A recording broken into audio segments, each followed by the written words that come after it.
الشيطان الرجيم بسم الله الرحمن الرحيم إن الله اصطفى آدم ونوحا وآل إبراهيم وآل عمران على العالمين ذرية بعضها من بعض واللہ سمیع علیم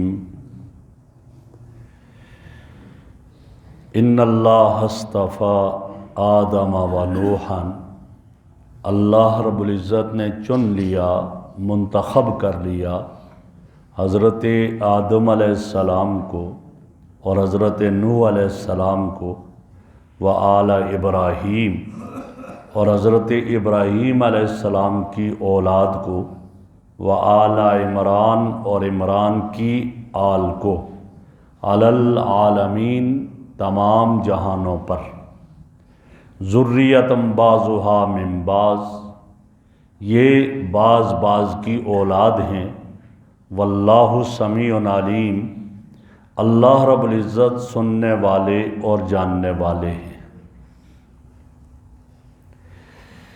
میرے محترم بزرگوں اور دوستو، کل کے درس میں یہ گزرا تھا اور یہ کہا گیا تھا کہ اے محبوب، آپ ان سے کہہ دیجئے اگر تم اللہ سے محبت کا دعویٰ کر رہے ہو تو سچائی اسی میں ہوگی کہ تم میری اتباع کرو، یعنی محمد الرسول اللہ صلی اللہ علیہ وسلم کی اتباع کرو۔ جب رسول اللہ کی اتباع ہوگی تو بدلے میں کیا ہوگا؟ اللہ تم سے محبت کرے گا، تمہارے گناہوں کو بھی معاف کر دے گا۔ تو معیار بتا دیا تھا کہ وہ معیار کیا ہے؟ معیار یہ ہے کہ تم اللہ سے محبت کرو اور اللہ تم سے پھر محبت کرے، اللہ تم سے محبت کرے اور تم محبوب بن جاؤ اللہ کے، تو اس کے لیے یہ ہے کہ تم نبی کی اتباع کرو۔ یہ بیان ہوا تھا۔ آج کے درس میں بھی اللہ نے اپنی محبت کو اجاگر کرنے کے لیے یہ بتایا کہ آدم علیہ السلام سے لے کر نبی اکرم صلی اللہ علیہ وسلم تک جتنے بھی انبیاء علیہ السلام آئے، جن انبیاء کو بھیجا گیا اور مبعوث فرمایا گیا، تو انہوں نے آ کر اللہ کے ساتھ محبت کا طریقہ سمجھایا۔ یہ سب اسی لیے آئے۔ حضرت آدم علیہ السلام سب سے پہلے پیغمبر ہیں جنہیں اللہ نے اپنے ہاتھ سے بنایا، اور وہ آدم علیہ السلام اس زمین پر 960 سال رہے، اور جنت میں جتنا عرصہ رہے اس کا تذکرہ نہیں ہے، زمین پر 960 سال رہے، اور انہوں نے لوگوں کو کیا بتایا؟ یہی بتایا کہ اس وقت میری شریعت کی پیروی کرو گے تو اسی میں اللہ کی رضا ہوگی۔ جب تم میری شریعت کی پیروی کرو گے تو اللہ تم سے محبت کرے گا، اور اس وقت ان کی شریعت سچی شریعت تھی، آدم علیہ السلام کی شریعت سچی شریعت تھی۔ اس وقت لا الہ الا اللہ، آدم صفی اللہ، اسی کے پڑھنے میں کامیابی تھی، اور یہی پڑھنے والا آدمی کامیاب اور کامران تھا، اور فرمایا کہ تم اس کی اتباع کرو، اور اس وقت یہی سچی شریعت ہے، اور اس پر چلنے سے ہی اللہ راضی ہوں گے اور اللہ کی محبت حاصل ہوگی۔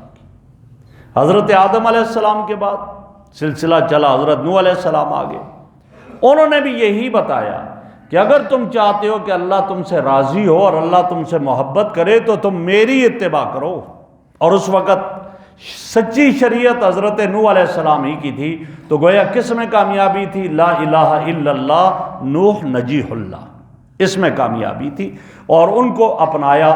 نوح علیہ السلام کی اولاد آگے چلی، پھر اسی طرح آگے کہا کہ وآل ابراہیم، ابراہیم علیہ السلام کی آل اور اولاد، چونکہ جب ابراہیم علیہ السلام آئے تو سچی شریعت حضرت ابراہیم علیہ السلام کی تھی، لہٰذا لا الہ الا اللہ ابراہیم خلیل اللہ، اسی میں کامیابی تھی اور یہی سچی تھی، اور یہ پڑھنے سے اللہ کی رضا مل رہی تھی اور اللہ رب العزت راضی ہو رہے تھے۔ اور ابراہیم کی آل کا ذکر کیا تو حضرت ابراہیم کی آل میں بہت سارے انبیاء علیہ السلام گزرے۔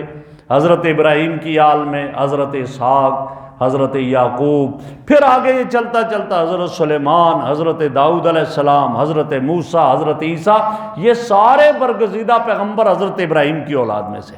جب حضرت ابراہیم علیہ السلام کی نسل اور اولاد میں سے ہیں تو انبیاء کا سلسلہ یہاں سے چلا، اور پھر آخر میں حضرت ابراہیمی کی اولاد سے، حضرت اسماعیل علیہ السلام کی نسل سے امام الانبیاء حضرت محمد الرسول اللہ صلی اللہ علیہ وسلم تشریف لائے، تو فرمایا کہ آل ابراہیم کو بھی چنا، تو اس وقت ان کی آل میں جو انبیاء آئے وہی سچے اور ان کی شریعت سچی تھی، لہٰذا اس کی اتباع، لہٰذا لا الہ الا اللہ موسیٰ کلیم اللہ، لا الہ الا اللہ عیسیٰ روح اللہ، ان کا زمانہ آیا تو وہ سچی شریعت تھی، اور اب آخر میں حضرت محمد رسول اللہ صلی اللہ علیہ وسلم تشریف لائے تو اب سچی شریعت لا الہ الا اللہ محمد رسول اللہ ہے، لہٰذا باقی تمام شریعتیں منسوخ ہو گئی، لہٰذا اس میں آؤ اور نبی صلی اللہ علیہ وسلم کی جب اتباع کرو گے تو اللہ رب العزت کی تمہیں رضا حاصل ہو جائے گی۔ اور آگے فرمایا وآل عمران، عمران کی آل کو بھی جہانوں پر فضیلت دی۔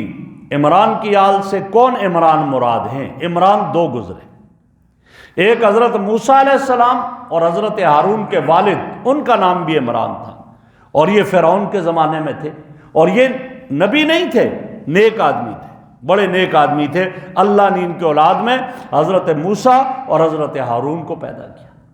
اور دوسرے جو عمران ہیں، حضرت موسیٰ کے والد کا نام عمران تھا، عمران، اور ان کے باپ کا نام تھا یسہر بن فاحس، اور یہ حضرت یعقوب کی اولاد میں سے تھے۔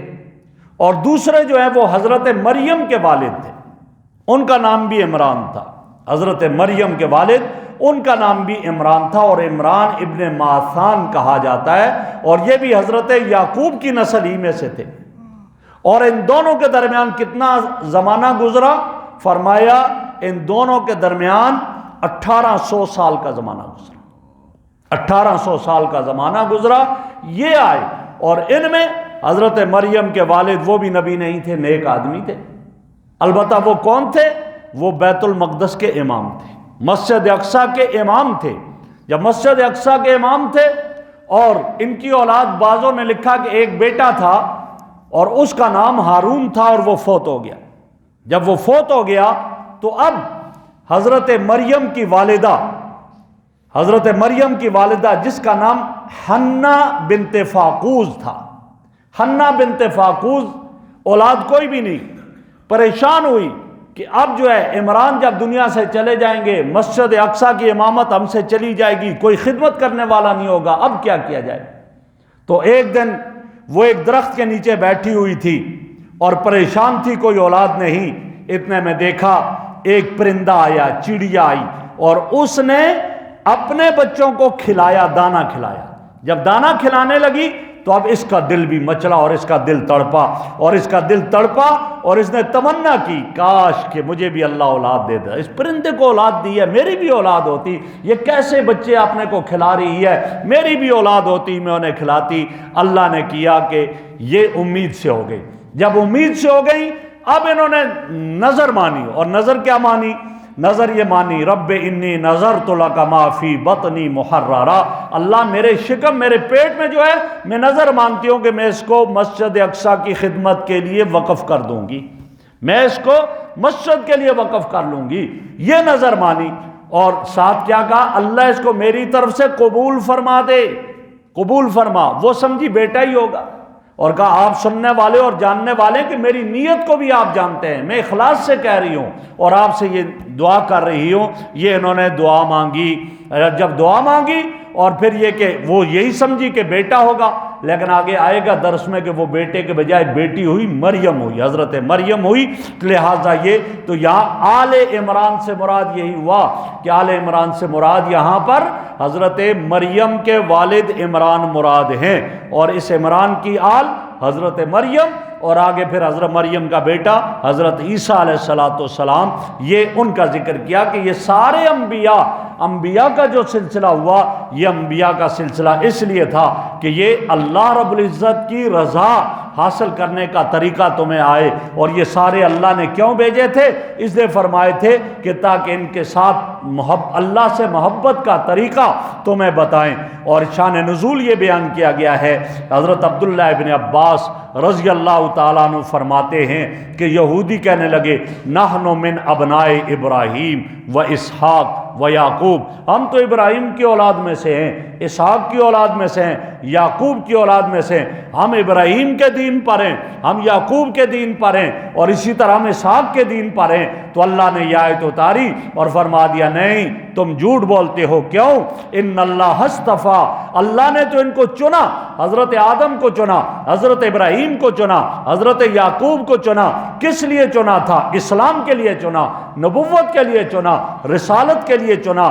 اللہ نے نبوت عطا کی، اللہ نے رسالت عطا کی، یہ اللہ کے منتخب لوگ ہیں۔ اور تم یہودیو، تم تو ان کے دین پر ہی نہیں ہو، تم تو دین ابراہیمی پر نہیں ہو، تم تو اسماعیل کے دین پر نہیں ہو، تم اسحاق کے دین پر نہیں ہو، تم حضرت یعقوب کے دین پر نہیں ہو۔ وہ تو اللہ نے چنے تھے، وہ اللہ کے پیغمبر تھے اور وہ صحیح مذہب اور دین پر تھے، لہٰذا تم یہ دعویٰ کرنے میں جھوٹے ہو، تم اس پر نہیں ہو۔ تو اسی کا ذکر ہے ان اللہ اصطفیٰ، بے شک اللہ نے چن لیا، اللہ نے منتخب کیا۔ جو انبیاء ہیں وہ اللہ کے چنے ہوئے انبیاء ہوتے ہیں۔ کوئی نبی اپنی محنت سے نبی نہیں بنتا ہے، ہاں اپنے خاندان کی وجہ سے نبی نہیں بنتا ہے، ہاں کوئی اور کسی اور وجہ سے نہیں بنتا، وہ اللہ کا برگزیدہ چنا ہوا ہوتا ہے۔ جب ہی نبی اکرم صلی اللہ علیہ وسلم نے کیا فرمایا؟ ان اللہ اختارانی، اللہ نے مجھے چنا، واختار علی اصحابی، اور میرے لیے میرے صحابہ کو چنا۔ یہ اللہ کا انتخاب ہوا کرتا ہے، پیغمبر اللہ انہیں چنا کرتے ہیں اور وہ معصوم ہوا کرتے ہیں، ان سے کوئی گناہ نہیں ہوتا۔ اور پھر نبی جب آتا ہے تو وہ کوئی کتاب بھی نہیں لکھتا ہے۔ مرزا قادیانی انگریز نے اس کو جو ہے وہ کہہ دیا تم دعویٰ کر دو، اس نے نبوت کا دعویٰ کر دیا، ایسے نبی نہیں ہوا کرتے ہیں۔ اور پھر جو ہے وہ کتابیں لکھنا شروع کر دیا۔ کسی نبی نے کوئی کتاب نہیں لکھی ہے، انبیاء کو اللہ کی طرف سے تورات، انجیل، زبور، صحیفے ملے ہیں، اور یہ قرآن کریم اللہ کے نبی حضرت محمد رسول اللہ صلی اللہ علیہ وسلم کے دل پر اتارا گیا ہے، لہٰذا اس لیے نبوت کی یہی علامتیں اور دلیلیں ہیں۔ اور یہاں اس کا ذکر کیا، فرمایا ان اللہ اصطفیٰ آدم، اللہ نے منتخب کر لیا، چن لیا حضرت آدم علیہ السلام کو، ونوحن، اور حضرت نوح کو، وآل ابراہیم، اور ابراہیم علیہ السلام کی اولاد کو، وآل عمران، اور عمران کی اولاد کو، علی العالمین، جہانوں پر، کہ اللہ نے ان کی نسلوں میں نبی پیدا کیے، اللہ نے ان کی نسلوں میں انبیاء بنائے۔ اور یہ کیسے ہیں؟ ذریۃ بعضھا من بعض، بعض کی ذریت ہیں، اولاد ہیں بعض کی۔ فرمایا ذرا دیکھو، غور کرو، حضور صلی اللہ علیہ وسلم اسماعیل علیہ السلام کی اولاد میں سے، اسماعیل علیہ السلام حضرت ابراہیم کی اولاد میں سے، ابراہیم علیہ السلام حضرت نوح کی اولاد میں سے، حضرت نوح علیہ السلام حضرت آدم کی اولاد میں سے ہیں۔ اسی طرح اسحاق علیہ السلام، یا آپ لے لیں عیسیٰ علیہ السلام، وہ بھی کس کی اولاد میں سے ہیں؟ بنی اسرائیل یعقوب علیہ السلام کی اولاد میں سے ہیں۔ یعقوب علیہ السلام اسحاق علیہ السلام کی اولاد میں سے ہیں، حضرت اسحاق علیہ السلام ابراہیم علیہ السلام کی اولاد میں سے ہیں، وہ حضرت نوح اور وہ حضرت آدم کی اولاد میں سے۔ فرمایا یہ سارے کے سارے اس طرح ہیں، ذریۃ بعضھا من بعض کی اولاد ہیں۔ واللہ سمیع علیم، اللہ رب العزت سننے والے اور جاننے والے ہیں۔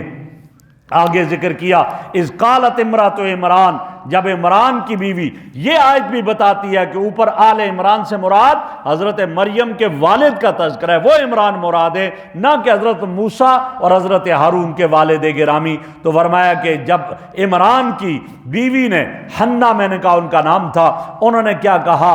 رب انی نذرت لک ما فی بطنی محررا، اللہ جو میرے شکم میں ہے میں نظر مانتی ہوں، میں اس کو خالصتاً تیرے گھر کی خدمت کے لیے آزاد کر دوں گی، اور کوئی کام نہیں ہوگا، صرف اس کی خدمت کے لیے۔ اس سے علماء نے ایک بات لکھی، فرمایا نظر ماننا جائز ہے، اور نظر نیک کام کی نظر مانی جائے۔ کوئی کہتا ہے میرے ہاں بیٹا ہوا، میں اس کو دین کے لیے وقف کر دوں گا، میرا بیٹا ہوا میں اس کو حافظ قرآن بناؤں گا، میرا بیٹا ہوا اس کو اللہ کے گھر کا خادم بنا دوں گا، یہ نظر ٹھیک ہے، نظر حق نظر اور جائز نظر ماننا ٹھیک ہے۔ معصیت اور نافرمانی کی نظر کبھی نہ مانے۔ ایک آدمی کہتا ہے میرا اگر یہ کام ہوا تو الیاذ باللہ میں فلاں سے بات ہی نہیں کروں گا کبھی، یہ نافرمانی کی نظر ہے، یہ نظر ماننا جائز نہیں ہے۔ الیاذ باللہ اب کہتا ہے کہ میرا یہ کام ہوا، الیاذ باللہ میں مسجد میں نہیں جاؤں گا، کفریہ جلمہ کہہ رہا ہے، لہٰذا یہ معصیت کی نظر ہے۔ اور اگر کوئی ایسی غلط نافرمانی معصیت والی نظر مانے